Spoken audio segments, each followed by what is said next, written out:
I'll just very briefly take your lordships to the history as to how, my lord, this act came to be enacted. Because, my lord, some arguments are bound to be made. They were made on this side, will be made on that side. That some jurisdictions have accepted, some jurisdictions have not accepted this doctrine. That will be the first limb. Second limb would be that in my respectful submission, the doctrine of group of companies is intrinsically inbuilt in the statute itself. And I'll attempt to show that. There is no exclusion in the statute. There is no exclusion of this doctrine. It is there. Third, sorry, what is the first point? first was a general history, my lord, yes, because that would give your lordships, my lord, assistance as to how to interpret, my lord, our statutory mechanism in arbitration. All right. Second would be, my lord, that doctrine, group of companies doctrine is intrinsically inbuilt in the statute itself.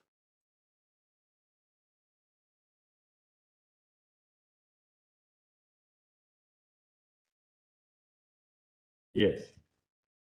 Third, presuming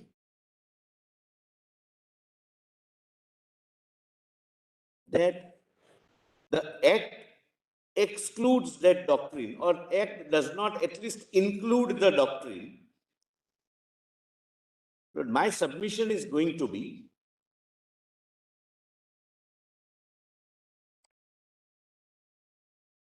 that doctrinal approach, your lordships, have always evolved. Everything is not to be found in the letter of law.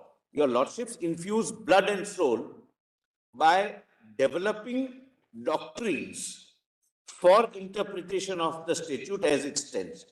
And that's how, my lord, the law evolves.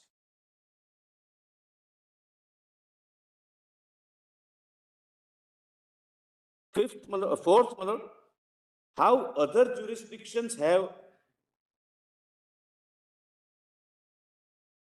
treated doctrine of group of companies and what are the parameters, what are the contours they have relied upon.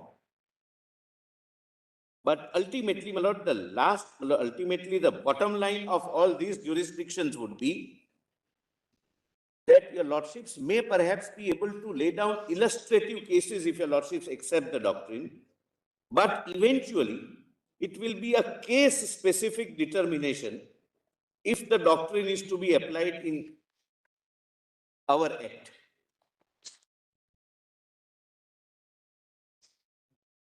And last, Lord, what would be the, if your lordship, subject to what your lordship ultimately decides, whether the doctrine applies in our Indian scheme of statute or does not apply, but if it applies, what would be the contours of the court's jurisdiction under Section 8 and the jurisdiction of my lord the Chief Justice or his lordship's designate under Section 11, subsection 6?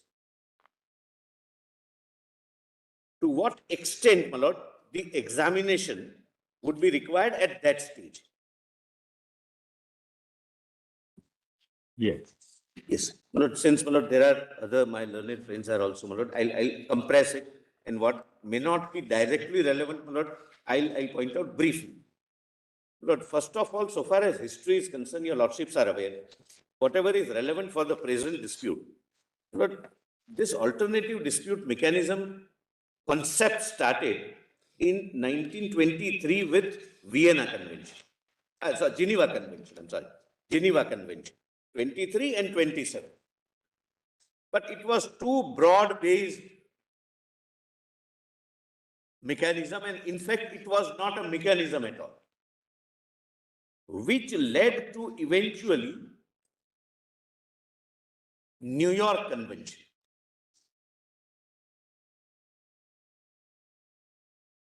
The New York Convention essentially dealt with enforcement of foreign awards. There was no mechanism provided as to how to arbitrate. What are the powers of the arbitrator? What are the rights and responsibilities of the parties? What will be the substantive law? What will be the procedural law? what would be the curial law, etc. Nothing was, my lord, in New York Convention earmarked, but 172 states, my lord, in the context of international law, 172 countries adopted the New York Convention.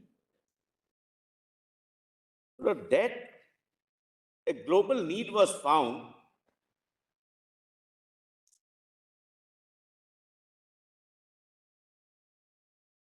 that there has to be a model infrastructure which can be adopted by the states and which can become their respective domestic statutory law. And there comes, my lord, unicitral model law. The United Nations, my lord, prepared a model law in 1985, amended in 2006.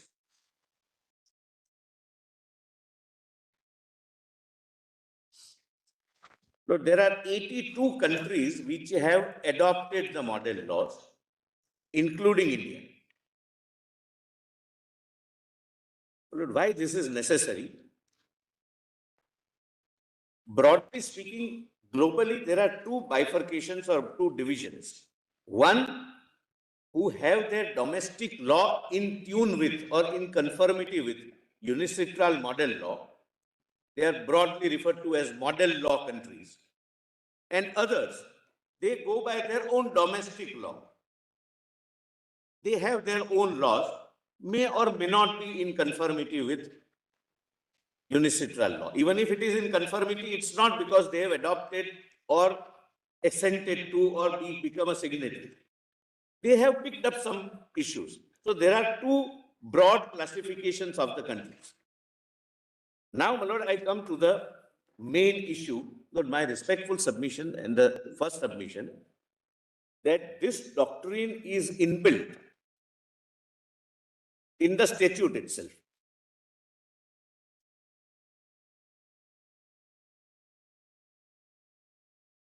And there is no exclusion, my lord, as argued. Lord, if I am right in reading the provision the way I read, then, my lord, we need not find anywhere else any provision for exclusion or inclusion. It is included impliedly, intrinsically.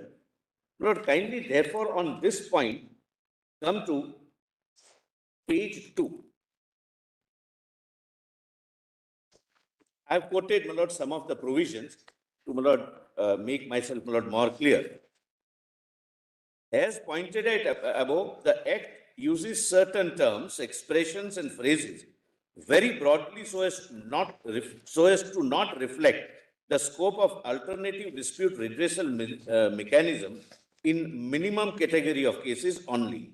By way of an example, the term international commercial arbitration as defined under section 2(1)(f) broadly takes within its wide sweep all arbitration relating to, please mark this, my lord, something would turn on this, my lord, therefore I have underlined it, dispute arising out of legal relationship, whether contractual or not. Lord, very widely worded term, any kind of relationship, if it gives rise to or give birth to a legal relationship, and irrespective whether it is contractually incorporated or not, it would become a subject matter of international commercial arbitration.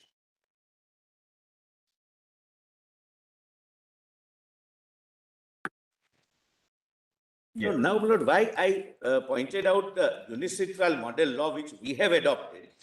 Unicitral model law essentially dealt with and deals with international commercial arbitration. The respectful submission is the commercial element of any dispute or a business sense element of any dispute is implicit, it's intrinsic in our act also. Though our act is not restricted to commercial disputes, there can be other disputes as well.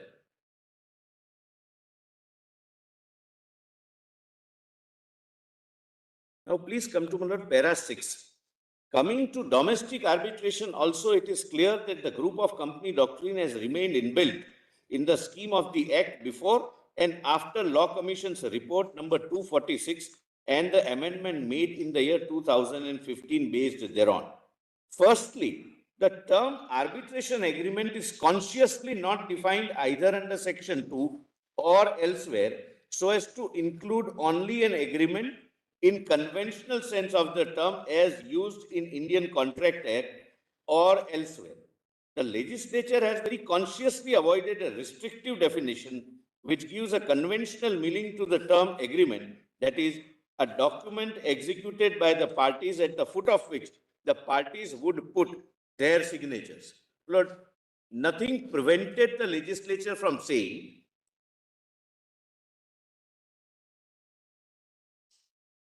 that arbitration agreement would be between parties who will be the signatories to the arbitration agreement. The definition says this one, and in my respectful submission, it reflects the legislative intent. Arbitration agreement means an agreement referred to in Section 7. Am I with your lordship? Yes. At this stage, for the present purpose, the definition of the term parties as used in Section 2H needs to be examined. Section 2H reads as under, party means a party to an arbitration agreement. So agreement is not defined. Agreement means whatever takes color of an agreement under Section 7. And the party is also not defined except to say that whoever falls within 7 will be a party for the purpose of this Act. On true, meaningful and purposive interpretation of the Act, that is speedy, less time consuming, comprehensive, unfragmented and effective resolution of all disputes, it becomes clear that Section 7 itself statutorily recognized Group of Companies Doctrine. The key word in my respectful submission is unfragmented dispute resolution. I have a dispute with A, but B is also a part of that dispute. So don't fragment it merely by giving a restricting meaning that I will have relationship with A and therefore arbitration between me and A, but for B I have to file a suit. That's not the intent. Now please see, my lord, the definition of the arbitration agreement. Lord, I have quoted Section 7. In this part, arbitration agreement means an agreement by the parties to submit to arbitration all or certain disputes which have arisen or which may arise between them in respect of a defined legal relationship, whether contractual or not. I would respectfully read, my lord, subsection 1 like this. Arbitration agreement is an agreement made by the parties when you can show that there is a defined relationship. It need not have contractual foundation. Then it would be an arbitration agreement. Not necessarily between A and B, not necessarily having a contract between A and B, reduced as a contract between A and B, not in the conventional sense of the term agreement as used in the Contract Act. Now, your lordships can do. An arbitration agreement may be in the form of an arbitration clause in a contract or in the form of a separate agreement. Well, we are not concerned for this matter. 3, an arbitration agreement shall be in writing. Mr. Sibal laid emphasis on this, my lord, and read 4A with that. It will have to be in writing. And it is so. I can't dispute that. Now, please see 4A. An arbitration agreement is in writing if it is contained in a document signed by the parties. This is the first kind of arbitration agreement. This is not the only kind of arbitration agreement. If it is signed by the parties, then it is an arbitration agreement. But B, if the legislature would have stopped at 4A, possibly the restrictive meaning was possible. That it has to be signed by the parties, it should be in writing, and that document only creates a legal relationship, defined legal relationship. But please come to B. Now there is no, my lord, arbitration agreement as contemplated under 7(4)(a). An exchange of letters, telex, telegrams, or other means of telecommunication, including communication through electronic means, which provide a record of the agreement. Please, my lord, mark, which provide a record of the agreement. My lord, in my respect, Record of the agreement would mean from which you can deduce the essential terms of the. I am obliged, my lords. I could not have put it that succinctly. My respectful submission is the record of the agreement means any act of agreeing to certain things, not agreement in the conventional sense. So, my lord, if there is an exchange of correspondence between A, B, and C, the contract may be between A and B, but the correspondence reflects that C also understood the contract to mean that he will also perform some part of the contract. And I'll show, my lord, how such instances have happened. I'll show very, very briefly. But suppose back-to-back contracts, that during the correspondence between us, I say that I'll supply to Mr. Khambhata and Mr. Khambhata will in turn supply to Mr. Nakul Dev. The arbitration may be between the two, the agreement between the two of them. But during the correspondence, it comes out that I have also agreed to certain things to be done in a certain way. Then, not merely because I am not a party to the arbitration agreement or arbitration clause, if it is a separate agreement, but I cannot say that now I can't be joined in your. Otherwise, my lord, the legislature would have used a very simple language. Arbitration agreement means an agreement between the parties to the dispute. And the parties would mean signatories to the agreement. Yes. So, my lord, my respectful submission is the term parties are not used in the same sense as we understand signatories. You can be a party without being a signatory to an arbitration agreement or a substantive agreement which contains an arbitration clause.